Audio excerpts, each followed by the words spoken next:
దేవునికి మహిమ కలుగును గాక. కూర్చుందామండి. మన ధ్యానం నిమిత్తమై తిమోతికి వ్రాసిన 2వ పత్రిక 2వ అధ్యాయం 19వ వచనం 3వ లైన్. తిమోతికి వ్రాసిన 2వ పత్రిక 2వ అధ్యాయము 19వ వచనం 3వ లైన్. ప్రభువు తనవారిని 19వ వచనం 3వ లైన్ లో ప్రభు వచ్చినప్పుడు ఆయన తన వారిని ఏం చేస్తాడట?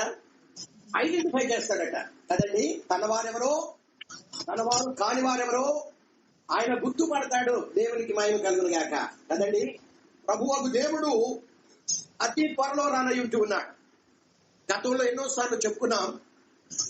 గతంలో దేవుడు నరావతారిగా భూమి మీదకి వచ్చాడు 2000 సంవత్సరాల క్రితం. ఈసారి రెండవసారి వచ్చేది రెండవ రాకడలో 2 రాకడలు ఉన్నాయి. ఒకటి రహస్య రాకడ, 2 బహిరంగ రాకడ. రహస్య రాకడలో ఆయన రెండవసారి భూమి మీదకి రాడు, మధ్యాకాశానికి వస్తాడు. అక్కడికి వచ్చి ఆయన తన వారిని ఐడెంటిఫై చేసి ఆ పేర్లు పెట్టి పిలుస్తాడు. అక్కడి నుండి పరలోకానికి తీసుకొని పోతాడు. మొదటిసారి వచ్చింది పాపుల కొరకు వచ్చాడు. పాపులను రక్షించాలని, మనుషులందరి కొరకు ప్రాణం పెట్టడానికి వచ్చాడు.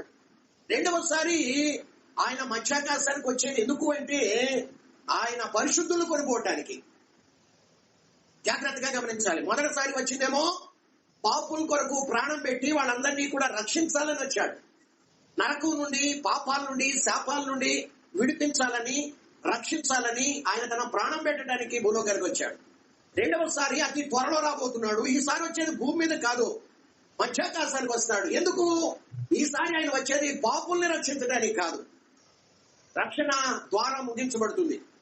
ఆయన రెండవసారి వచ్చేది ఆకాశంలోనికి పరిశుద్ధులు కొనిపోయి మోక్షంలో ఉంచుకోవడానికి, మరణం లేని శరీరం ఇచ్చి, వృద్ధాప్యం లేని శరీరం ఇచ్చి, నశించని శరీరం ఇచ్చి, ఆ శరీరాన్ని దేవుడు పరిశుద్ధులకు ఇవ్వబోయే శరీరం ఎలాంటిది అంటే అది సముద్రంలో వేసినా మునగదు. ఆ శరీరం సూర్యుడి మీద నిలబడుతుంది. అగ్నిలో వేసినా కాలదది కదండి. దానికి వాహనాలు, విమానాలు అక్కర్లేదు. ఒక చోటు నుండి ఇంకొక చోటికి పోవాలంటే వాహనాలు కానీ విమానాలు కానీ అవసరం లేదు. ఆ దేవుడు పరిశుద్ధులకు ఇచ్చే శరీరం ఎలాంటిది అంటే ప్రపంచమంతా 7 రౌండ్లు కొడుతుంది. ఒక కన్ను మూసి తెరిచేంతలోగా, ఒక సెకండ్ కంటే తక్కువ. కన్నురెప్ప ఒకసారి కొట్టి తీస్తే ఎంత టైం పడుతుందండి? ఆ కన్నురెప్ప పాటులో దేవుడు మనకిచ్చే శరీరం మహిమా శరీరం, అక్షయమైన శరీరం, అద్భుతమైన బలం కలిగినటువంటి శరీరం. ప్రపంచమంతా కూడా రెప్పపాట్లో 7 రౌండ్లు కొడుతుంది. అది పరలోకానికి వెళుతుంది, భూలోకానికి వస్తుంది. రెప్పపాట్లో అది తలుపులు కిటికీలు వేసి ఉండ లోపల ప్రవేశిస్తుంది. ఎందుకంటే అది ఫిజికల్ బాడీ కాదు, అది స్పిరిచువల్ బాడీ. దానికి తలుపులు, కిటికీలు, గోడలు, అడ్డుగోడలు ఏది కూడా ఉండదు. అది పర్వతాల్లో కూడా, చెట్టుల్లో కూడా దూసుకొని పోతుంది. అది చాలా వేగంగా ప్రయాణం చేసేది. సరే, మన టాపిక్ అది కాదు. కానీ ప్రభు రెండవసారి వచ్చినప్పుడు ఆయన ఏం చేస్తాడట? మనం చదువుకున్న వాక్య భాగంలో అన్న వారిని ఐడెంటిఫై చేస్తాడట. అక్కడ నుండి ఐడెంటిఫై చేసి ఆ పేర్లు పెట్టి పిలుస్తాడట. వాళ్ళను మహిమాలోకానికి కొనిపోతాడు అని బైబిల్ గ్రంథంలో మనం చూస్తూ ఉన్నాం కదండి. కొలస్సీలకు రాసిన పత్రిక 3వ అధ్యాయం 12వ వచనంలోకి వద్దాం. గత వారం మనం ధ్యానించాం, అక్కడ ఆగిపోయాం. కొలస్సీలకు రాసిన పత్రిక 3వ అధ్యాయము 12వ వచనంలో దేవుని చేత ఏర్పరచబడిన వారము అని మనము ఐడెంటిఫై ఎలా చేస్తాడు?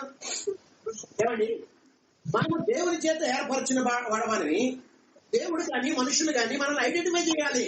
ఎలా చేస్తారు అంటే మనకు ఆ కంటిన్యూషన్, మనము పరిశుద్ధులము అని మనల్ని ఐడెంటిఫై చేయాలి.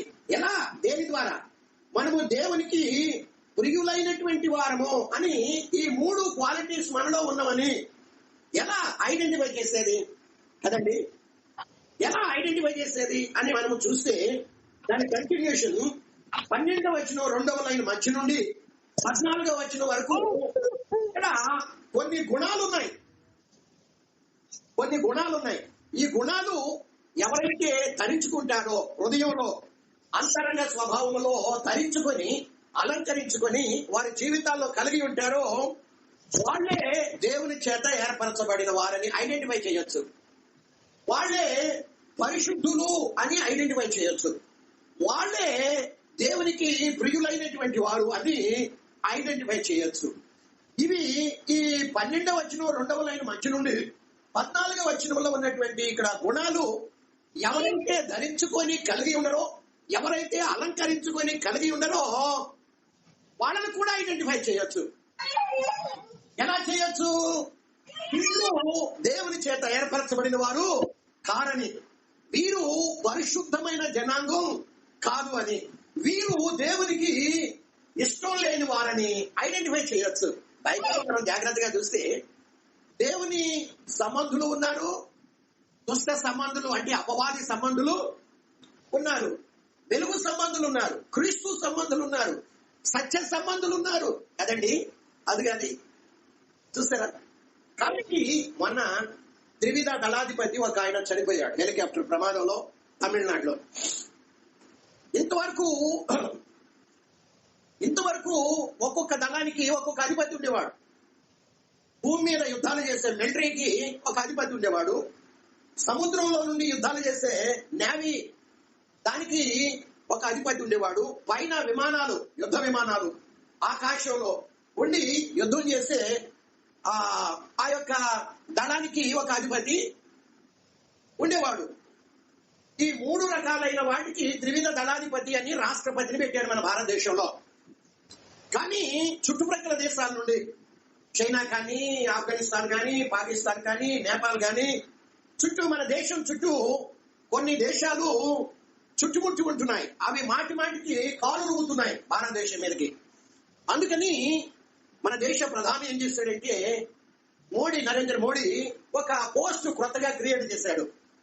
అనుక్షణం అతని పర్యవేక్షణలో, అనుక్షణం అతనుకున్న అనుభవాన్ని రంగరించి వీటిని ఎలా ఫేస్ చేయాలి, ఎదుర్కోవాలి, తిప్పికొట్టాలి అనే ఒక నైపుణ్యత కలిగినటువంటి వ్యక్తిని ఆయన క్రియేట్ చేసి ఆ పోస్ట్ ని అందులో రావత్ను పెట్టాడు. అదండి లాస్ట్ ఇయర్ 2019లో ఆయన అపాయింట్ అయ్యాడు. ఆ 19లోనో 20లోనో పాకిస్తాన్ లో వాళ్ళ స్థావరాల మీదకి వెళ్లి దాడి చేసి తిరిగి వచ్చినంత వరకు కూడా ఆ దేశంలో ఉన్నటువంటి సైనికులు గాని, దేశ నాయకులు కానీ తెలియలా. అంటే అంతటి నైపుణ్యత కలిగినటువంటి వ్యక్తి రావత్. ఆయన ఆ పోస్ట్ ని క్రియేట్ చేసినప్పుడు ఆయన ధరించినటువంటి వస్త్రాలు ఉన్నాయి. ఆయనకి ఏమని పేరు అంటే త్రివిధ దళాధిపతి. భూమి మీద, ఆకాశంలో, సముద్రంలో 3 దళాధిపతులు యుద్ధాలు చేస్తా పెట్టారు ఒక దేశాన్ని, శత్రు దేశాన్ని ఎదుర్కోవాలి అంటే. కాబట్టి ఈ 3 త్రివిధ దళాధిపతులు మీద అధిపతిగా పెట్టి ఆయనకు ఒక పోస్ట్ క్రియేట్ చేసి అందులో పెట్టినప్పుడు ఆయన వస్త్రాలు వేరుగా ఉంటాయి. ఆయన టోపీ కూడా, ఆయన తల మీద పెట్టుకునే క్యాప్ టోపీ కూడా దాని మీద నిశానం ఉంటుంది ఫ్రంట్ లో, అది కూడా వేరుగా ఉంటుంది. ఆయన భుజాల మీద, ఆయన రొమ్ము మీద ఎన్ని పథకాలు ఉంటాయి, ఎన్ని, వీటన్నిటిని బట్టి ఓహో ఆ వస్త్రాలు ధరించలేదనుకోండి, ఆయన భుజం మీద, ఆ రొమ్ము మీద ఉన్నటువంటి అవన్నీ కూడా లేవనుకోండి, ఆయన సామాన్యమైనటువంటి వ్యక్తిగా పరిగణించబడతాడు. ఒక మామూలు మనిషి ఎప్పుడైతే ఆ వస్త్రాలు ధరించి ఆయన రొమ్ము మీద, భుజం మీద, ఆయన పెట్టుకున్న టోపీ క్యాప్ మీద అవన్నీ కూడా ఉన్నాయో వాటన్నిటిని బట్టి ఆ వ్యక్తి ఎవరో అని ఐడెంటిఫై చేయొచ్చు. ఈ వస్త్రాల మీద, ఈ టోపీ మీద ఉన్నటువంటి ఇవన్నీ కూడా రావత్ మాత్రమే కాదు, ఎవరు ధరించినా కానీ ఆ వ్యక్తికి విలువ ఉంటుంది కదండి. ఆ వ్యక్తికి విలువ ఉంటుంది. కాబట్టి ఓహో ఈయన త్రివిధ దళాధిపతి అని అందరూ కూడా శాల్యూట్ కొడతారు. మొన్న ఆయన చనిపోతే 800 మంది మిలిటరీ అధికారులు వచ్చారు. ఎక్కడెక్కడ చుట్టుప్రక్కల ఉన్నటువంటి ఆ నేపాల్ కానీ కదండి, బంగ్లాదేశ్ కానీ అనేక దేశాల నుండి సైనిక దళాధిపతులు వచ్చారు ఇక్కడికి ఆయనకు నివాళులు అర్పించడానికి. అనేక దేశాలు, అమెరికా కావచ్చు, ఫ్రాన్స్ కావచ్చు, జర్మనీ కావచ్చు, అనేక దేశ వాళ్ళు కూడా ఆయనకు నివాళులు అర్పించారు. మేము ఒక గొప్ప వ్యక్తిని, మంచి వ్యక్తిని, మంచి స్నేహితులను కోల్పోయామని. చూసారా?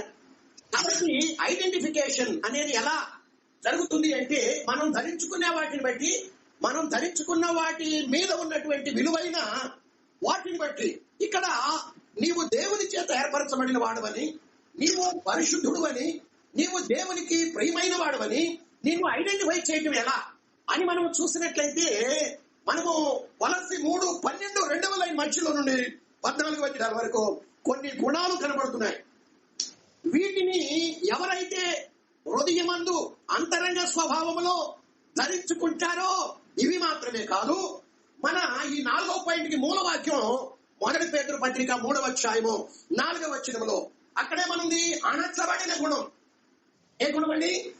నిన్ను కొట్టినా, తిట్టినా, కాండ్రించి ఉమ్మివేసినా, గడ్డం పట్టుకుని పెరిగినా, నేను చిత్రహింసలు చేసినా, నీకు ఆర్థికంగా మానసికంగా నీకు నష్టం కలిగించినా, నీవు తలవాల్చి యేసయ్య రోమా సైనికుల ఎదుట మౌనంగా ఎలా ఉన్నాడో నీవు అలాంటి స్థితి కలిగి ఉండటమే ఈ గుణం యొక్క లక్షణం.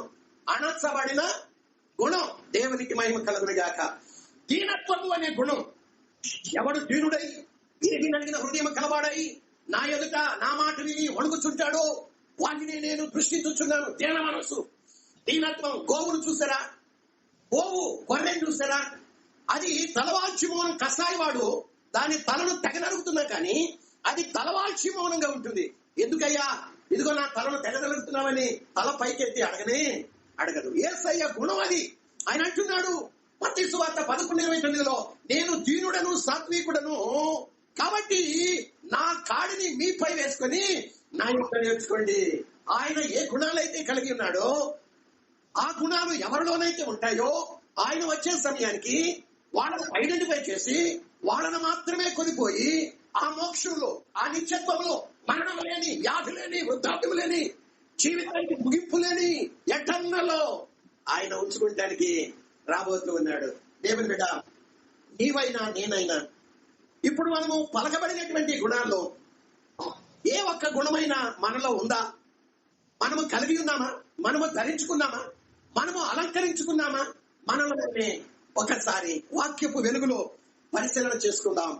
ఒకవేళ లేకుండా కనుక ఉన్నట్లయితే, ప్రభువా నీ సన్నిధిలో నేను వీటిని ధరించుకోవాలని ఆకాంక్ష కలిగి ఉన్నానయ్యా.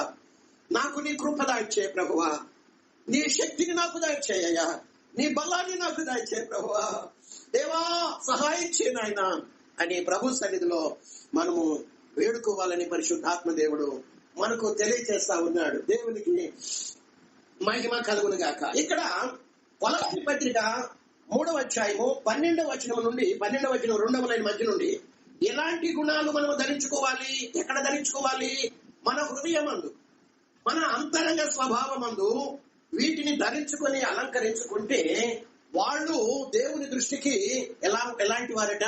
మిగుల విలువ కలిగినటువంటి విలువైన వారు. నువ్వు చాలా కాస్ట్లీ పర్సన్ సుమా. నువ్వు మనుషుల దృష్టిలో ఒకవేళ నిన్ను తక్కువగా చూడొచ్చు, కానీ దేవుడు ఆయన తన దృష్టిలో నిన్ను చాలా కాస్ట్లీ పర్సన్ గా చూస్తాడు. చాలా విలువైన వ్యక్తిగా. నీకు తినటానికి లేకపోవచ్చు, భౌతికంగా ధరించుకుంటానికి సరైన వస్త్రాలు లేకపోవచ్చు కదండి, నీవు నివాసం ఉండటానికి సరైనటువంటి నివాసం ఉండకపోవచ్చు, ఆర్థికంగా వెనకబడి ఉండవచ్చు. కానీ ఈ క్వాలిటీస్ అన్ని కూడా లేనివారు మనుషుల దృష్టికి హీనమైన వారు.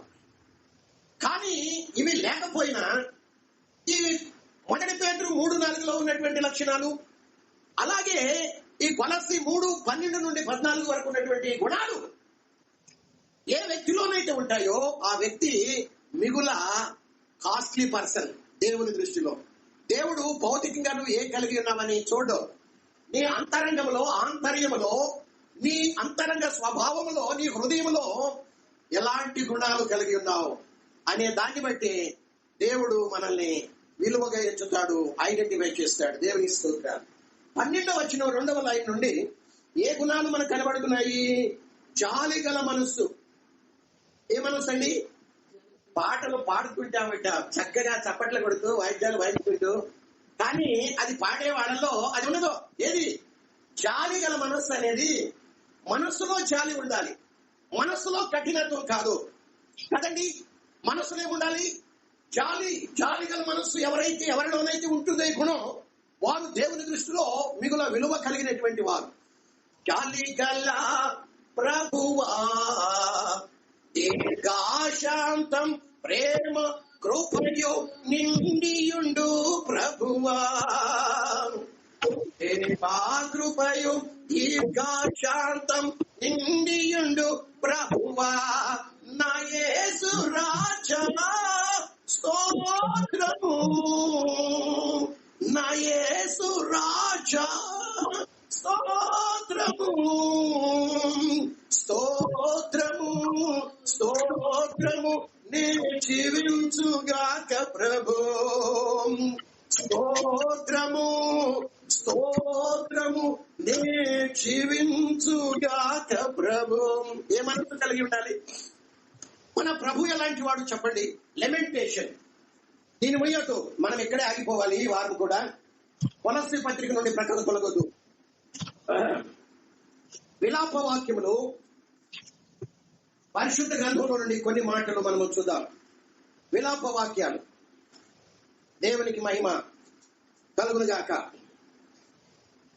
విలాప వాక్యములు గ్రంథములో నుండి మనము చూడగలిగినట్లయితే బహుశా 2వ అధ్యాయం అనుకుంటాను, 22వ వచనం, 3:22. విలాప వాక్యములు 3వ అధ్యాయము 22వ వాక్యంలో ఎలాంటి వాడంట? మన దేవుడు ఎలాంటి వాడు? ఎలాంటి వాడు? ఇంకా ఆయన వాత్సల్యత ఎవరి మీద? నీ మీద, నా మీద. మనం మంచివారం కాదు, మనం మంచివారం కాదు. ఆయన వాత్సల్యత ఎడతెగక ఎలాంటి వారి మీద? ఈ లోకంలో మంచివారిని మంచివారు ప్రేమిస్తూ ఉంటారు, చెడ్డవారిని ఎవరు కూడా ప్రేమించరు. ఆయన భూలోకానికి వచ్చింది చెడ్డవారమైనటువంటి మన కొరకు ప్రాణం పెట్టడానికి వచ్చాడు కదండి. మనం ఆయనకు శత్రువులం, మనము ఆయనకు శత్రువులం, మనము పాపులం, మనము చెడ్డవారం, మనలో ఏ కొంచెమైనా మంచితనం అనేది అటువంటి మన కొరకు ఆయన మన స్థానంలో నిలబడి ప్రాణం పెట్టడానికి వచ్చాడు. కాబట్టి ఆయన వాత్సల్యత చెడ్డవారమైన మన మీద ఎలా ఉంటుందట? ఎడతెగక నిలుస్తుంది కనుక మనము నిర్మూలము కాక ఉన్నవారము అని బైబిల్ గ్రంథం తెలియజేస్తుంది. ఆయన జాలి, ఆయన వాత్సల్యత, ఆయన మంచితనం, ఆయన ప్రేమ, ఆయన కరుణ, ఆయన కటాక్షం. దేవుని బిడ్డలారా, మనం ఈ రోజు వరకు లయం కాకుండా ఉండామంటే, నిర్మూలం కాకుండా ఉండామంటే, భూలోకం నుండి కొట్టివేయబడకుండా ఉండామంటే, మనము నశించకుండా ఉన్నామంటే కేవలం ఆయన మంచితనం. జాలి చూపుతున్నాడు. రక్షణ పొందినప్పటికీ చేయరాని కార్యములెన్నో చేస్తున్నాం, దేవుణ్ణి విసుగు పుట్టిస్తున్నాం, ఆయన దుఃఖ పెడుతున్నాం, ఆయన మనల్ని బట్టి కన్నీరు కారుస్తున్నాడు, ఆయన మనల్ని బట్టి వేదన చెందుతున్నాడు.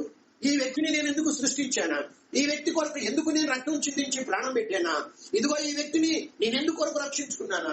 ఈ వ్యక్తిని ఇంకా ఎందుకు, ఇదిగో ఈ లోకంలో కావాల్సినవన్నీ వీళ్ళకు నేను ప్రొవైడ్ చేస్తూ ఇంకా నేను సజీవు లెక్కలో ఎందుకు ఉంచానా అని ఆయన కన్నీరు కారుస్తూ ఉన్నాడు. కానీ ఆయన ఎలాంటి వాడట? కృప కలిగినటువంటి దేవుడు.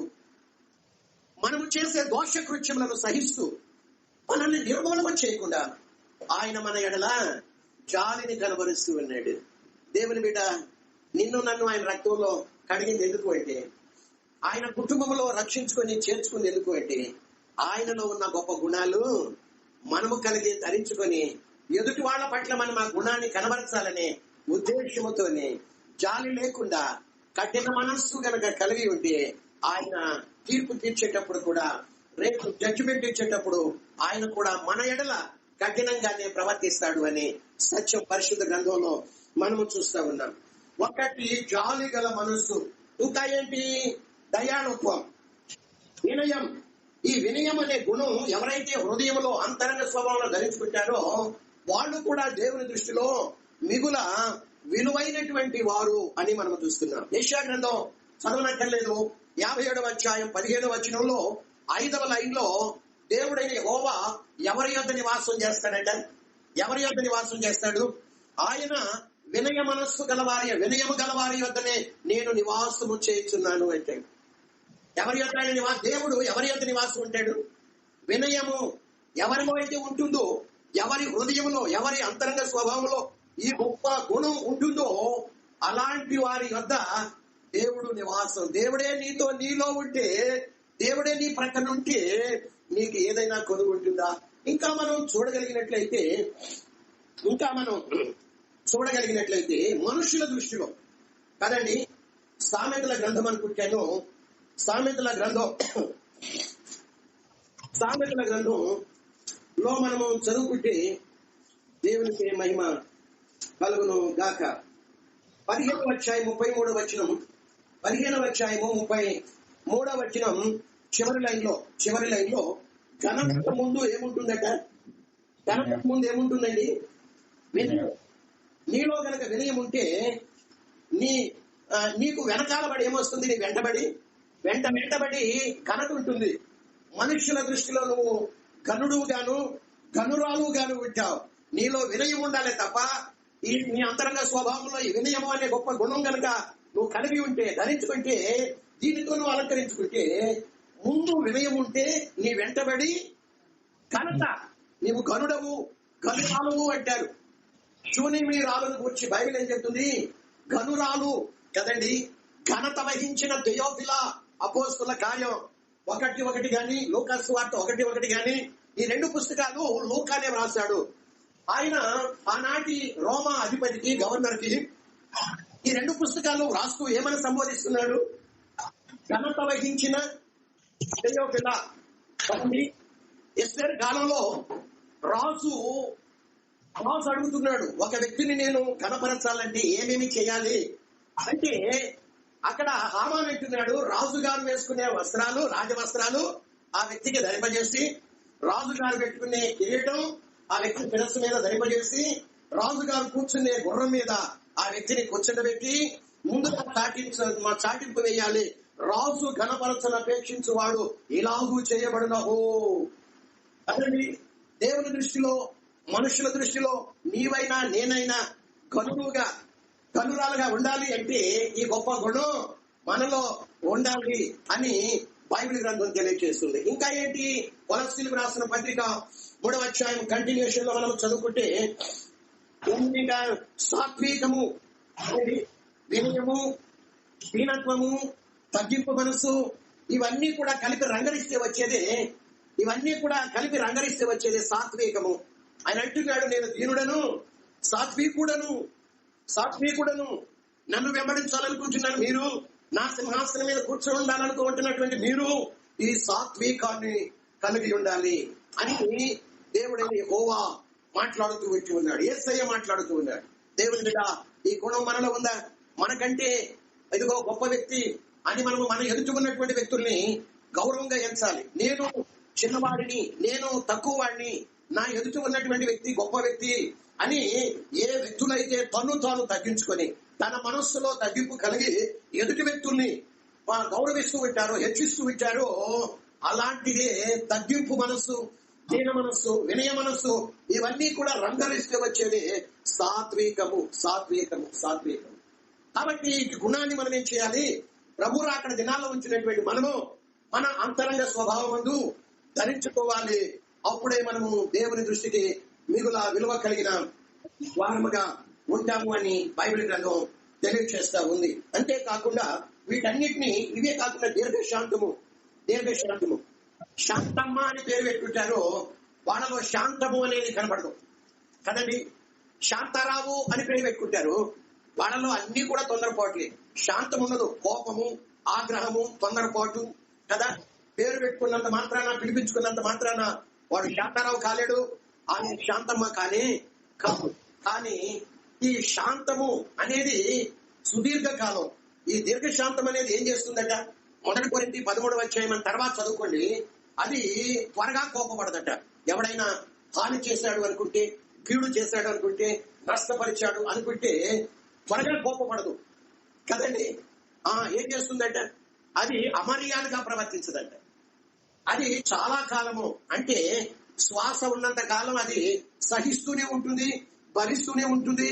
అది ఎప్పుడు కూడా శాంతంగానే ప్రవర్తిస్తూ ఉంటుంది. ఈ దీర్ఘశాంతాన్ని మనం ఏం చేయాలి?